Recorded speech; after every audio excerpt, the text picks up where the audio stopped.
The Gate Guardian.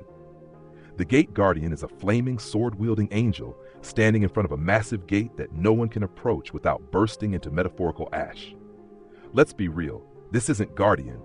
This is cosmic bouncer for God's exclusive club. It doesn't move. It doesn't need to move. It radiates holiness the way the sun radiates melanoma. Soldiers tried approaching once. They dropped dead from sheer divine intimidation before they could get close enough to wave politely. The Foundation learned quick, don't poke the Archangel. Just build a bunker a mile away, point cameras at it, and hope it never decides to stand up. Here's the insane part. The angel guards a literal gate. No one knows where it goes, but you can feel it in your marrow. This is the gate. Eden? Heaven? The place humanity was exiled from? Doesn't matter. We're not invited back. The Guardian holds a weapon described as a flaming sword that radiates reality-bending terror. You don't look at it. It looks at you, and suddenly you're smaller than bacteria having an existential crisis. The horrifying genius of this proposal is that SCP-001 is not a monster to contain, but the divine proof that we were never supposed to have gotten this far. The Foundation's whole thing is secure, contain, protect. But how do you contain the guy God left behind as a celestial doorman? The answer is you don't. You just keep your distance, whisper prayers you don't believe in, and hope the angel isn't waiting for orders to come, finish what the flood started. When Day Breaks. When Day Breaks is the proposal where the sun itself mutates into a horror engine that liquefies anyone who touches its light. I wish I were exaggerating. In this scenario, the sun changes. No big supernova, no dramatic explosion, just a shift. Its rays stop nourishing life and instead melt flesh like butter left on a radiator. People don't just burn. They collapse into waxy sludge, screaming as their bones soften and their organs slide into a puddle. The survivors, if you can call them that, they're half-conscious blobs of meat dragging themselves toward any patch of light like it's addictive. They want it. They want you in it. And the nightmare doesn't stop with humans. Animals melt, buildings weaken, entire landscapes sag into grotesque impressions of themselves. The only safe places are shadows and darkness, the remnants of night clinging desperately to the planet while daylight advances like an apocalypse on a timer. The brilliance or cruelty of When Day Breaks is its inevitability. You can't fight the sun. You can't turn it off. You can't reason with it. Every dawn is another extinction event, and the Foundation's elaborate underground shelters are basically waiting rooms for despair. Even the writing of this proposal drips with hopelessness. Humanity reduced to gooey husks whispering in voices that barely sound human anymore, begging you to step into the light and join them. This isn't just the end of the world. It's the end of the concept of survival itself, and all because the sun decided it didn't like us anymore. The Factory. The Factory is an infinite, industrial nightmare that eats human history and spits out weapons, horrors, and things we don't even have words for. Picture an old manufacturing plant, smokestacks, brick walls, rust, except it doesn't end. It keeps going and going, stretching into forever, like some capitalist parody of hell. Inside, there are assembly lines that never stop, machines that shouldn't exist, conveyor belts carrying screaming things that were once alive. The worst part? It adapts. Whatever humanity invents, whatever new technology emerges, the Factory already has a twisted version of it grinding away inside. The proposal paints it as the origin of half the anomalies the Foundation fights to contain. Monsters, artifacts, diseases, all stamped out like products, barcodes of horror branded into the universe. The Foundation? They didn't just stumble on it. They're implied to owe it, maybe even to be it. Like their whole purpose was outsourced from some malignant industrial deity that never stopped expanding after the Industrial Revolution. And there's this horrible banality to it. It's not an angel, not a god, not a cosmic force of morality. It's industry, it's work, it's endless production without meaning. It keeps making because that's all it knows. And if humans are raw material, then congratulations, you're just another part on the belt. The Spiral Path. The spiral path is an endless stairway of stone that winds upward into infinity, and at the top, reality itself starts to unravel. Imagine climbing forever. No landing, no handrails, no relief, just cold stone spiraling upward into a fog that never clears. People who've tried it describe the first hours as grueling but manageable. Then come the whispers, the shifting of the walls, the sensation that gravity is no longer pulling you down but sideways or inward. And if you keep going, things stop making sense. Your body feels like it's moving, but your shadow doesn't. The steps ahead look smaller than the steps behind, as though you're shrinking or the staircase is growing. Language deteriorates. Thoughts spiral like the steps. Eventually, climbers stop reporting in words altogether. Just sounds. Just shapes. Just spirals. The Foundation's attempts to study it read like the diary of someone going mad in real time. Cameras catch glimpses of geometries that don't exist, landscapes curling into themselves like a Mobius strip having a panic attack. It's not just a staircase, it's a vertical infection of reality, pulling climbers into a dimension where form and meaning collapse together. The horror isn't that you'll die climbing. The horror is that you'll never finish. That even at the peak, there's only more spiraling, more unraveling, until the person who started climbing no longer exists and the thing that remains can't come back down. The prototype. The prototype is not just an SCP, it's the almost SCP, the one that nearly defined everything. A monster in a glass case, a burning angel that the Foundation supposedly destroyed, except it never really went away. This thing is described like a skeletal humanoid constantly burning, dripping molten fire from its body, endlessly regenerating. No matter what they did, blast it, freeze it, bury it, it came back. It was too loud, too obvious, too catastrophic to keep around. So the Foundation claims they terminated it. Convenient, right? But the proposal insists the prototype is the real SCP-001, the first anomaly, the one that forced humanity to build the Foundation in the first place. And it's still out there, not alive in the traditional sense, but burned into the rules of the universe like scar tissue.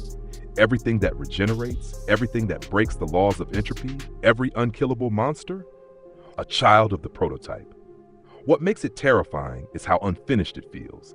Most SCPs have rules, quirks, loopholes. The prototype doesn't. It's raw chaos, the draft file of horror that somehow escaped into the world. It's the idea that the universe made a mistake once, and that mistake is still glowing in the dark, waiting for someone stupid enough to think it's gone. The Scarlet King. The Scarlet King is the apocalypse with a crown. Not a monster, not a god, but something older, meaner, and more grotesque than either. He isn't coming to end the world with fire or ice. He's coming to end it with cruelty. He's depicted as a hulking, blood-drenched tyrant dragging chains behind him. But the real horror is in the mythology. He was born when chaos and hatred mated with order and creation. He is literally the bastard child of the universe's worst urges. His entire existence is pain, not suffering with meaning, not tragedy, not loss, just pure industrialized pain. Every cult that bleeds animals in basements, every ritual that sacrifices children, every war that seems too cruel to be real. The Scarlet King is behind it. He doesn't want to kill us quickly. He wants to drown us slowly in misery forever.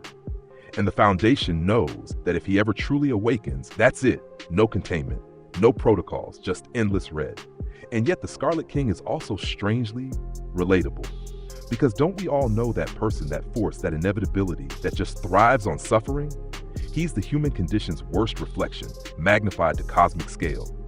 He is depression with a sword, abuse with a throne, despair made flesh. And the worst part, he has 7 brides, 7 daughters meant to give birth to the apocalypse.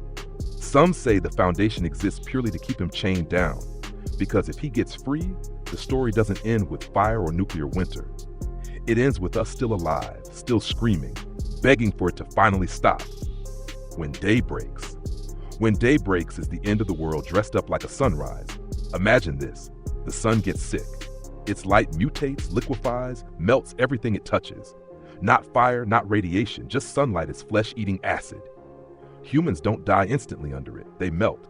Their bodies turn into dripping meat sculptures that somehow remain alive, shambling shadows that still think, still move, still hunger. It's body horror written like a weather report. Clear skies with a high chance of liquefaction. The real dread isn't even in the monsters, it's in the Foundation logs. Guards watch their colleagues slowly dissolve into puddles begging for death. Entire bases sink under waves of flesh like wax candles drowning themselves. The survivors scurry underground, trying to outlast daylight, knowing that dawn is now the apocalypse. The sun itself became the anomaly. You can't contain the sun. You can't lock it in a box. You can't write a memo saying, "Don't touch." The star that gave us life now feeds on us, turning every square inch of Earth into a biological crime scene. And yet, if you look at the art or the descriptions too long, there's a sick beauty in it. Like the universe decided it wanted to sculpt the human race out of melting clay and couldn't stop laughing while it did it. The Gate Guardian. The Gate Guardian is what happens when the Bible drops acid and manifests into physical space. It's an angel, but not the Hallmark card kind. We're talking 30-meter-tall, fire-blazing, sword-wielding, wings that burn your eyes out nightmare stationed at the gates of Eden. Yes, that Eden. The Guardian doesn't move, it doesn't chase you, it doesn't roar. It just stands there, blocking the way, radiating raw power that melts tanks and erases anyone dumb enough to approach. The proposal makes it clear. Humanity is not allowed back into paradise, and this thing is the eternal bouncer. But here's the kicker. Some interpretations say it isn't protecting Eden, it's guarding us. Because maybe behind it, beyond those gates, lies not a paradise, but something far worse. Maybe the Guardian is the firewall between Earth and whatever abomination Eden has become. The Foundation doesn't fight it. They don't contain it. They barely study it. They just stare at the security footage and pray it never decides to leave its post. Imagine being so terrifying that the people who lock up gods and kill devils just say, "Yeah, we'll let that one be." The Gate Guardian is the SCP that turns theology into horror. A reminder that maybe those old myths about divine judgment weren't warnings. They were classified files that leaked out too early. The Scarlet King. The Scarlet King is the bedtime story you don't tell children because if you say it out loud, it might hear you. It's not a monster.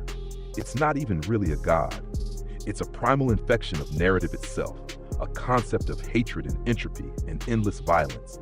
Think of every apocalypse myth, every whisper about a dark god chained outside reality, every dream of blood-soaked empires. They all converge into this thing. The Scarlet King isn't described like an SCP in a lab. It's described like a disease in human imagination, a living hate poem dripping through dimensions, seeding cults that pray for his return. And here's the grossest part. The Foundation's solution to the Scarlet King might not be a containment cell, but a ritual marriage. Yeah, they try to trap him in an arranged cosmic wedding where reality itself keeps birthing children to lock him down. A metaphysical custody battle disguised as the end of the world. It's hideous, brilliant, and bleak. The Scarlet King works because it isn't just a monster waiting to eat you. It's the idea that horror itself has a father, and he's still out there watching his spawn crawl across the multiverse. SD Locke's proposal. SD Locke's proposal is the one that made seasoned SCP readers cry. It's not flashy. There's no giant monster, no god with too many teeth, no flesh sun dripping over cities. It's just humanity, the end of it. The proposal is written like an obituary, an SCP file that isn't a file at all, but a memorial carved into the ruins of the world. The Foundation failed. We failed. There are no more people, no more cities, no more children. The document itself is like the last whisper of a dying civilization, speaking into the void where no one will ever hear it. It hurts because it's simple.